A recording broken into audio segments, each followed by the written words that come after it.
அப்போ எதை கொடுக்கணும்? அன்பை கொடுப்பது தான் உச்சகட்டம். வேறு எதையுமே நீங்கள் கொடுக்க தேவையில்லை.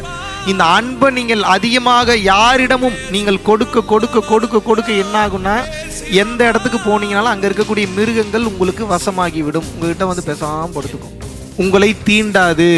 பாம்பை மிதிச்சிங்கன்னா கூட எந்திரிச்சு அது பாட்டுக்கு போயிடும். இப்போ வீது போய் மிதிச்சிட போகிறீங்க, போட்டுரும். ரொம்ப கவனமாக இருக்கணும். நம்மளும் பெரிய ஞானி, நீங்கள் எதை போயிட போகிறீங்க. ரோட்டில் போகிறவன் உங்ககிட்ட வந்து அப்படியே உங்களையே பார்த்துட்டு போவான். நிறைய பேர் உங்களை பார்ப்பான். நீங்கள் அழகாக இல்லைனாலும் பார்ப்பான். சம்மந்தமே இல்லாமல் வந்து உட்காந்து அவனோட ஊர் கதை, சொந்த கதை, சோக கதை எல்லாத்தையும் கொட்டிட்டு கிளம்பிடுவான். கண்ணீர் வரும் உங்களை பார்த்தால்.